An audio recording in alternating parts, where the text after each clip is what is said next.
What if the secret to success wasn't just talent or hard work, but unshakable confidence? Welcome to Grasp Confidence, the podcast where visionary thought leaders, speakers, and entrepreneurs unlock the mindset and strategies for lasting success. I'm your host, Tara LaFon Gooch, CEO, two-time best-selling author, and international TEDx speaker, and I can't wait to help you step into the most powerful version of yourself. Let's dive in. Before we dive into today's powerful conversation, I want to share something close to my heart. This January, I will be hosting a transformational Christian women's retreat in Cabo San Lucas, Mexico, called From Calling to Confidence. It's a sacred space for women of faith to rest, realign, and rise into their God-given calling with clarity, boldness, and community. If you've been feeling that nudge, like God is calling you for higher, but you're not sure how to take the next step, this retreat was made for you. You'll be poured into by powerful guest speakers, enjoy luxurious, 5-star, all-inclusive accommodations, and even have the opportunity to be featured on live TV. Yes, really. You can learn more at the link in the show notes. Now, speaking of rising into your purpose, today's guest embodies what it means to ignite confidence and lead with authenticity. Claudia Wyatt, known as the enthusiasm igniter and self-doubt eraser, is a powerhouse in confidence, leadership, and has 2 decades of experience in coaching. She's here to help you follow your inner compass, own your story, and walk in bold belief. Let's get into it. Claudia, welcome to the show. Thank you. I'm so excited to be here. This is my jam, and anything that I can do to light everybody up, I'm in. Yes, I love that. So, I want to talk a little bit about what you're doing these days. Right before we went online, you were mentioning you're headed to Vegas, you're speaking on stages, you're podcasting, you're coaching, you're consulting, you're stepping into your confidence and clarity and purpose with some boldness there. So I love this story because it's such a great example for so many women. Tell us a little bit more about what's going on in Claudia's world right now. Claudia likes to keep her hands in many pies. I have Yeah. a lot of energy. I'm known for my energy, but I like exploring new things. I like taking chances and risks and diving into something new because every time I do that, I discover a part of myself I didn't know was there. And it's so cool to try something that you didn't even think was something that was on your radar. And all of a sudden, it becomes one of the best things you've ever done, or it becomes your new favorite thing. And you just learn so much about yourself. And that's one of the things that I've noticed in multiple ways with myself and with other people that I've worked with. We hold ourselves back because we think this is what we are doing. This is what we're supposed to do. This is it. And then when we don't get into that, and go, oh, there might be something else out there. This is it. This isn't it. That's when we really discover who we are. But when we hold ourselves back, we're missing out. And it's not just missing out as in, I should have been doing all these things that other people are doing. It's missing out on our own purpose because there's so much more to our journey than what's right in front of us. Wow, absolutely. You're reading my mind. It's so timely because so many people right now are feeling stuck. And I feel like people are waiting for the confidence to come. And if I just get confident enough or bold enough, I'll take that next step. But I feel like you're right on track. The reality is that confidence is the byproduct of owning it, right? It doesn't come by osmosis. It doesn't come out of the air or the ether. We have to step into the things that scare us a little bit and sometimes get out of our comfort zones and out of our own way. What do you think about that? Absolutely. Nothing good happens in your comfort zone. It's boring. It's just fine. It is what it is. But that whole thing with, I'm going to wait and then I'm going to get confidence. Your confidence is already in you. You just need to bring it out. And if you explore and try new things, regardless of the outcome, regardless of judgment, guilt or shame or whatever you think that you've created in this brain of yours that's going to happen, you are missing out on so much more knowledge, gratitude, knowledge, learning new things. It's all part of experience, and good or bad. And so many things we miss out on because if it's not going to be perfect or it's not going to be this, grand gesture, then we're not going to do it. Or, well, I could fall flat on my face. So what? Do it, because at least then you'll go, okay, I tried it, which is a win for you. But what did you learn? Yeah. It's Yeah. that wisdom that tells you what you're meant for. And it keeps you from feeling stuck because you're always jumping outside of the box. Again, regardless of the outcome. That's the problem, is we get so limited by this outcome of, if it's not going to be perfect, I'm not going to do it. Does anyone really know what perfect is? Because that's not real. Perfectionism is a myth. It's about growth. That's the key. Absolutely. I heard somebody, I wish I could remember. I never remember who said the quote, but he had the best quote. He said, if you're not embarrassed by your first launch, like your first product or whatever it is you put out, then you launched too late. Mm, You need to be a little embarrassed, in retrospect, as you look back and you say, oh my gosh, I can't believe I did that. But it's good because it meant you grow, you learn from it, right? absolutely. I can say that about some of the first videos I shot, the first posts I put up. I had no idea what I was doing on social media in the beginning. I was posting a lot of pictures of my dog. I was like, I don't know what's happening here. But the more I started letting my truth out, my content became almost my public journal. It was my own healing journey by letting these things out, and I was doing it for me. And that's the key, is you shouldn't be doing it for other people. You should be doing it, whatever you're doing, for yourself, for whatever that means to you. And as I started doing that, I started healing my own heart. I started healing my own brain. I started trying new things. And that's when people reached out to me and said, that really meant something to me. I've been there. I felt like I was alone in this. Our words, our stories, our mistakes, other people can relate to them. And it helps everyone then get on this path because it creates this momentum of confidence, because people see you did it, then I can do it too. Oh, I love that. You become someone's hero, right? I'm always saying, put on your cape, because we are all heroes in our own right, and we can rewrite our comeback story anytime. So put on your cape and be your own hero. I love that. Well, there's a reason why confidence is your thing and why it's my thing. It usually comes from a place of adversity. It comes from lacking it at some point in time in your life, maybe something like that. So I know you've got all of these amazing things now, and I couldn't be talking to a more confident, vivacious, bold person. And I love that. But I would love for you to take us back in time a little bit when things were a little different for you, Claudia. Yeah, definitely. The person that you see now was missing for a long period of time. I came out of the womb this way. Like, I grew up this way. I was a very, you know, enthusiastic kid, trying new things and fearless. And then, you get a little bit older and you start to hear other people in your head and you start to doubt yourself a little bit. And then you get caught up in this, I need to be a certain way. And then you get caught up in people who aren't there for your best interest, Mm. and they start stifling you, and you start allowing it because you want to fit in, or you want to, people please. I mean, was the people pleaser of all time, like a master of it. And then things started getting hard. I got into two very toxic marriages. I had several deaths in my family. I had this decade of dark. And I didn't know what to do with it because I'd never experienced that kind of darkness before. I was living in the shadow. And the more dark it got, the smaller I became and the more muted. And the vibrancy and the energy was gone. And at some point, I completely lost myself.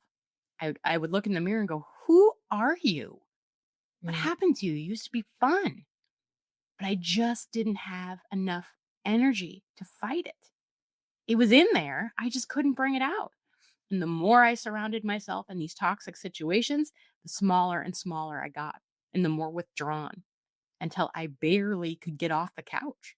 Had enough energy every day to get up and go to work and take care of my dog and, take care of the things that I needed to take care of. I had bills to pay. I had, responsibilities. I was able to do that, but it was exhausting pretending I was fine all day, every day, because I was so consumed with shame and guilt of who I was because I didn't know that I was avoiding everything. I was avoiding conversations. I became the master of deflection because I didn't want anybody to ask about me, because I didn't want anybody to know that something was wrong with me. Yeah. But I didn't know what was wrong with me. I just knew it didn't feel right. Wow. One day I kind of snapped out of it and I was like, I don't want to be here anymore. I don't want to do this. This isn't fun. This isn't who I am. I'm tired of being controlled by this outcome. I'm done. And that was the spark. And then Mm, from there, I was like, you got to figure this out. wow. That is so profound. I relate to that so much.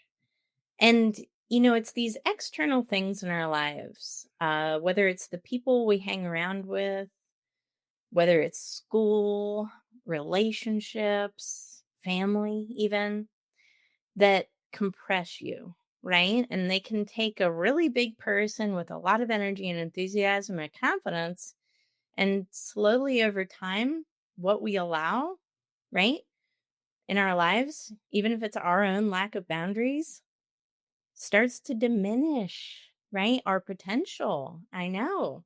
Yeah, And it's guilty. Guilty. On on all counts. me too. I like the fact that you use the word spark. That's really a special word for me. I reference it in my first book, How to Grasp Confidence and Own Your Power. It's a stick of dynamite doesn't need a forest fire to make it usable and to cause a lot of, to make it live out its purpose, right? Yeah, It just needs a spark. And I think human beings are the same way. It doesn't necessarily mean that we have to have a ton of motivation like we think we do. Sometimes it's just that little tiny spark within us that says, you know what? I want more. And today I'm choosing myself. What do you think about that? I absolutely agree. That's basically where it started for me, was that spark led to a walk. And it was one day getting off the couch as opposed to just staying there and going, you know what? I need to get outside. And I took the walk. And it was like I had never walked before in my life. It was like the skies open, the sun was out, the birds were singing. And as I was walking and being present, because that's not where I wasn't present this whole time. I was living in the dark in my own head, rent free. And I stopped and just paused in that beauty and said, okay, if this is it, we're going to choose to not be in the darkness anymore, and we're going to be in this beautiful light, then we need to make some serious changes. We have got to break these patterns. I always say patterns are meant to be broken, not bent. We cannot bend to our will. We have to actually do the work and get in it and get messy. And I love that you said allow, because I am a big believer in that in my coaching especially, and I speak about it as well. I had to get real with what I was allowing, because Mm, that's the thing, is these things were happening. There were other people involved, but I was allowing it. And I didn't realize that. It was the people pleasing and the zero boundaries, because I had none, and not understanding who I was. And I kept trying to be for other people, which you can't do that. You have got to take care of yourself in order to take care of other people. And not everyone is meant to be in your life or for long term. Some people are there to teach you a lesson and to move on. Other people are there, and you really realize when you're going through something difficult like this, who your real people are. And that was mm, something I had to discover on my own. So I was making these mistakes, but I was ready to learn from it. And it was hard. I'm not going to tell you the work was easy and it was all sunshine and rainbows. That's a lie. It was very hard. There was a lot of times there was tears and there was frustration. I remember answering some questions. I'm a big believer in questions. And I was asking myself these questions, and I was like, I don't do that. And I walked away from it, put it down, and I was outside and I was doing something. And I was like, oh, I do that. That's me. I do it. And I didn't even realize I do it because I'd gotten so caught up in that pattern, that loop. I didn't even realize I was self sabotaging. And then I said, okay, well, now that we have awareness, that's the other key. First, you got to, make the decision, choose and do it. And then you have to start taking action steps.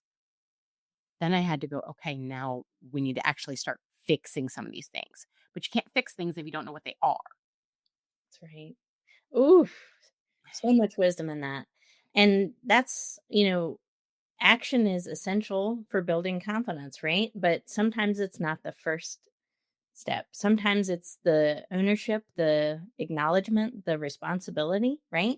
Yeah. Because even if we take action but we lack ownership, then we could have wasted energy, and we could have a lot of, goals in 100 different directions, and, delete ourselves. So I think it's really important to have that ownership mentality first, and, you know, understanding what is blocking us, even if it's ourselves.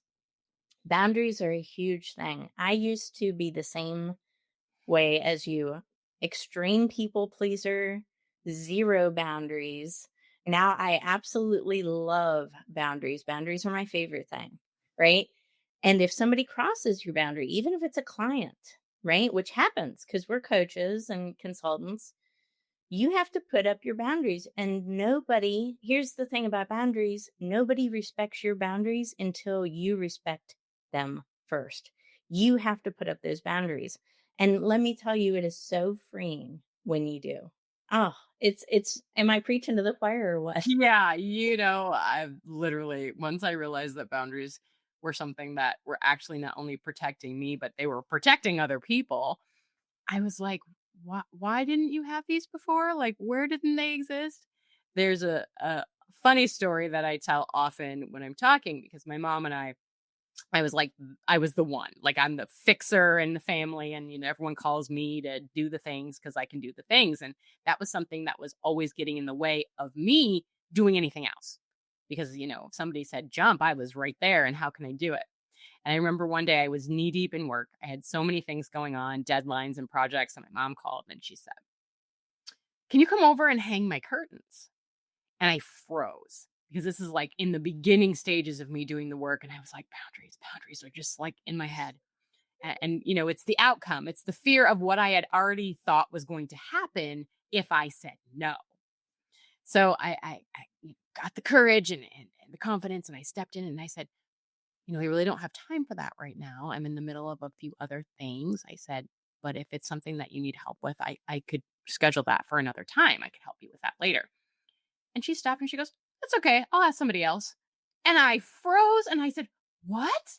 You have other people that help you? Who are these people? Like, I have a family. I have other people in my family who could help, but it was always me. And it always continued to be me because I always said yes and dropped everything, which took the help of other people completely away from them. It might have been something they wanted to do or they had time to do. And I just was like, okay, I thought this was going to turn into a huge argument, me not being willing to help, me being selfish or whatever those old stories are that I had told myself. The outcome was like, no big deal. I'll get somebody else. And I was like, are you for real? It really is that, like, eye-opening. And Simple. yes, and it's the hardest thing to do, I think, is to set a boundary, but once you do, there is absolutely no going back, because that one experience, you're so right on, that happens almost every single time. And you know what? If it doesn't happen, let's say worst case scenario and somebody decides to take a distance because they're not using you anymore, they can't receive your energy. Good. Yes. That's actually the best case scenario. It acts as an automatic filter for you. And trust me, whoever's listening to this who's struggling with boundaries right now and people pleasing, the best thing you can do is put an automatic filter in. I mean, your tap water has a filter, right? Yeah. Before you drink it. You want to do the exact same thing in your life, because again, the people we let in dictate our future outcomes. So if you love your future outcomes, if you have these really big goals and dreams, the best thing you can do is set your boundaries and understand who's blocking your success, who's standing in the way. And sometimes that's our own selves, right? Absolutely. We definitely can get in our own way. But I love that you said that because I learned the hard way on multiple times. The people that were in my life weren't meant to be there. And they were completely gone when I needed them. And that was the thing. When you're the one who's always ready to help and being the fixer and the people pleaser, and you're there for them, you attract a lot of narcissists, which is really, really fun. I didn't realize how many were in the world until I started doing the work and realized I was completely surrounded by them. Like those were my people, but they weren't my people. And once you realize that and you let them go, you Mm. open up your world for the people who are meant to be in your life. You start attracting your people, your community. And I met so many people that I was like, where have you been my whole life? Well, they couldn't get to me because there was this wall of narcissism around me because I was stuck in people pleasing mode. But once I let that go and I realized, wow, a little reflection on these relationships, they were never in it for me. They were in it for them because I could do things for them. But when it got dark for me and I did reach out for help, they didn't know what to do with me because I couldn't be there for them. Yeah. That's powerful. Mm. So you started off confident, the world got in the way, the environment shifted, narcissism happened, you were surrounded, enveloped really by narcissistic people. And then you started putting up boundaries, starting ditching perfectionism and relearning confidence because it is a skill. And then that shift happened where it was a catalyst for change. I would love to know a little bit about that season of your life when that shift happened and when you started saying, you know what, I'm going to own this. I'm going to own myself, own my choices, take responsibility, and step boldly into my calling with confidence. I would love to hear a little bit of that season. You know, that season is probably the best season of my entire life. I call it the yes to me season because every single thing that happened during that time became the launch, like you said, the catalyst of where I am now. And it started momentum. The more I did the work and the more I started stepping into myself, the more I started meeting people who also were either doing the work or were willing to help me go further because they were seeing something in me. And that's kind of like I said with my writing, I started putting that out there and I was doing my healing. Well, that turned into, do you have a company? Are you coaching? And I was like, no, I don't do that. I have a day job. Like, I'm just talking, I'm doing the work, and this is what's happening. Mhm. And that kept happening until it made my brain go, I think there's something here. And I started looking into it and I launched a company without even thinking about it. Talking about jumping into fear. I literally just went to the bank and went to the lawyer and said, let's go. And I was like, ta da, we have a company today. Like, this is what we're doing. Now, I had to backtrack on a lot of things that I skipped, but still, I just went for it. I just said, yes, people are asking me for help. I need to figure out how to do this. I know this is my purpose because I love it. There's such a fire in doing what I'm doing with people and getting my voice out there again became more healing. And someone had read something that I written and reached out and said, "Hey, I really like what you've got to say. I would love it if you'd be on my podcast." I was like, "I don't know what that is, but sure, I'll do it." No idea, yet again, jumping right in. Yep. I didn't know how to do anything with it. I didn't understand the tech. I did nothing, but I was like, "Let's try it."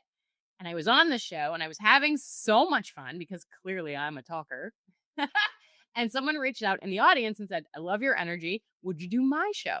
And that just became more and more and more. And that's podcasts are my love. Like I love being on shows. It's so much fun, which then made me go, I haven't been on stages since I was a kid. I was a big theater kid, music and dancing and all the things, performance. And I was like, about time we get back on one of these stages, isn't it? And I was at conference once with a bunch of colleagues and they were like, why aren't you on the stage? This was 5 years before I started my own company. And I was just like, never really occurred to me. I speak at events in the area and, I train and do all these things, but I wasn't really thinking about that until I got on a stage. And then I was like, I remember what this is like. It was like that inner child who was doing all these things and prancing around came back. And so then I was like, well, now I got to run with this too. So it's interesting what happens when you step outside that box. Mm. will start to expand. And then there's more things that happen because you do something and your energy carries and you meet people and then they have ideas and then you have ideas and then the ideas become bigger and bigger and more things happen and there's more opportunities that you never even imagined. It got me in magazines, it got me on awards. It was just like all these things just started happening for me. It was my reward for making it through the dark to the other side. That's why I always say, hey, a lot of wisdom happens in the shadows, but you have to make it through in order to get here. Absolutely. The roots grow in the dark, right? And it's such a powerful thing. Actually think we may be separated at birth because we have such similar stories, right? Now, yeah, speaking on stage was my ultimate biggest fear. And I remember, when right before I took the stage for the first time, I cried in the bathroom. I did. It was miserable, right? But I did it anyway and I just jumped because I said, if nothing changes, nothing changes. And that's a mantra I repeat in my head every single day. If nothing changes, nothing changes. It causes me to pick up the phone when I don't want to. It causes me to post when I'm afraid. It causes me to share my story or start a podcast or write a book, even when I'm unsure of what the outcome's going to be. Because guess what? There's always uncertainty in life. You cannot plan for everything. You just cannot. And, you just have to jump. And when you feel the compulsion, when you feel that calling, and especially, you're getting the validation like, hi, why aren't you on stage? You should be on stage. Then it's validation that you should probably listen to it because other people are acknowledging something within you that you don't even necessarily notice, which is powerful, right? Yeah, I love that because I've been there. Classic overthinker. Like I'm a great coach because I've had all the things. I still have some of the things. I still have to work through those layers. I'm like, I can relate to that. Been there.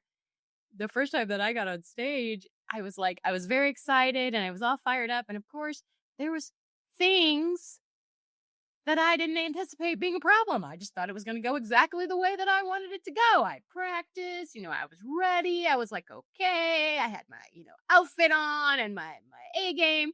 And then there was problems. And as I'm going along in my speech and there's problems, I was like, I paused in my head and said, screw it. You're going to have to just figure this out because this is not going the way you had planned at all. So just talk. And I just literally shifted right in that moment. I started doing my own thing. And it was still in alignment with what I was doing, but it wasn't exactly the way that I went. You have got to be able to think on your feet because things are going to happen. Challenges are going to happen. And things that you haven't expected because you haven't experienced or encountered before are going to happen. Do not let it break you because I could have frozen completely in that moment. I could have started bawling on stage and, ran off or whatever. And I was like, no, you earned being here. You came here for a reason. You will do it. And boom, I shifted. And it was funny because of course when I was done, I was like, that was horrible. That was the worst thing that ever happened because I went into that doom and gloom mode. And this woman came up to me after and she said, the whole time I was watching you, I was thinking, I don't know how anyone could be that confident on stage. And I was like, literally, I was dying inside, but that's okay. But thank you so much for saying that to me. And it just made me go, perception in my head, completely different perception in their head. But here's the thing, I'm a real person. I'm not a robot. So I'm going to make mistakes. Things aren't going to go the way that I want them to go. This scenario that I've created needs to go in the trash because that's not real. I just need to let it happen and be present. And it wasn't until the playback came that I watched it because you have to watch your own film. We're just like athletes. And I was like, that was nothing like what was going Mhm. on in my head. I go, that was way better than I thought it was. I was like, this is horrible. They're never going to ask me to speak here again. No, it was great. And I was like, okay, celebrate the win in two ways. One, you celebrate the growth. You figured it out. You did it. You stepped past the fear and you did it anyway. And two, there's growth in what you just did because it was really good.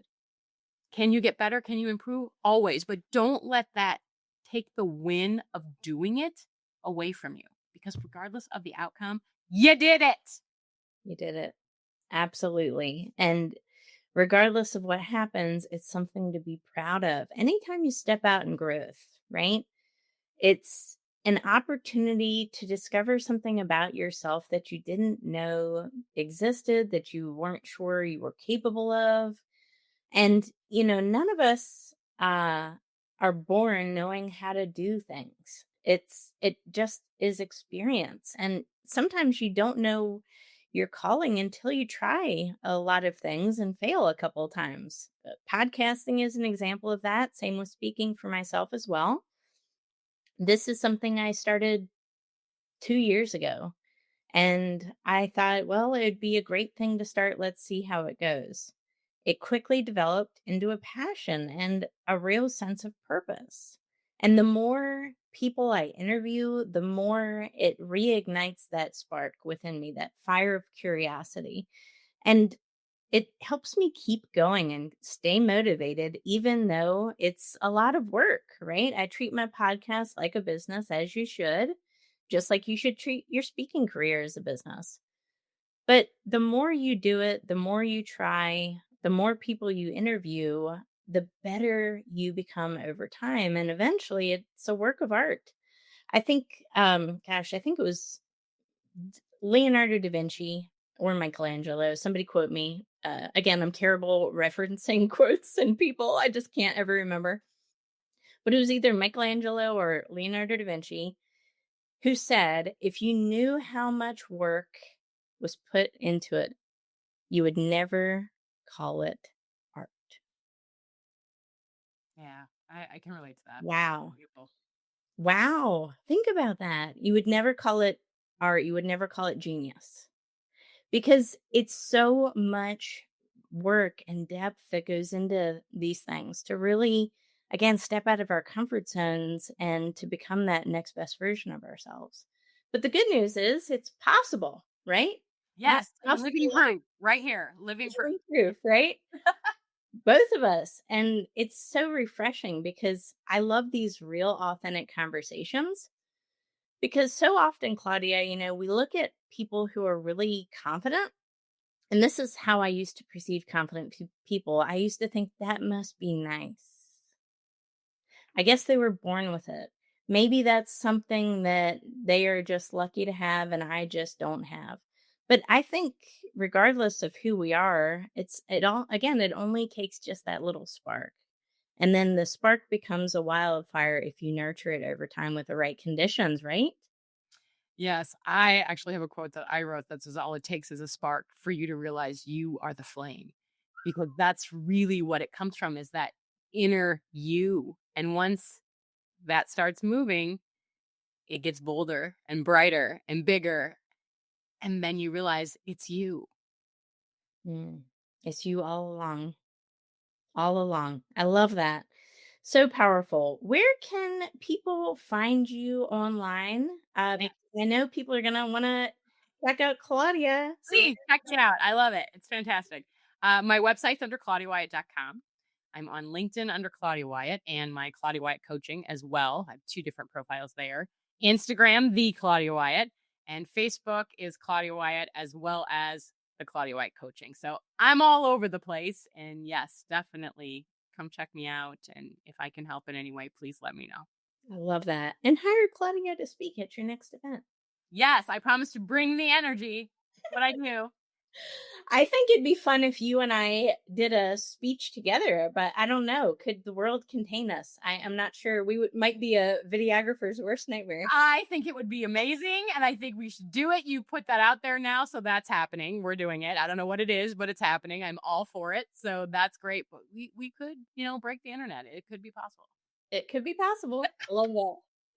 Well, thank you so much, Claudia, for being an amazing guest on this episode of Grasp Confidence Podcast. Guys, if you liked this show, if you saw the value, if this helped you in any way, like, subscribe, follow, leave a review.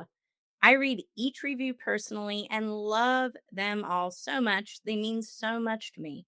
So please do us a favor and share this far and wide so we can help more people up level their lives and step into their purpose and their boldest calling. We will see you on the next episode. Take care. Thank you.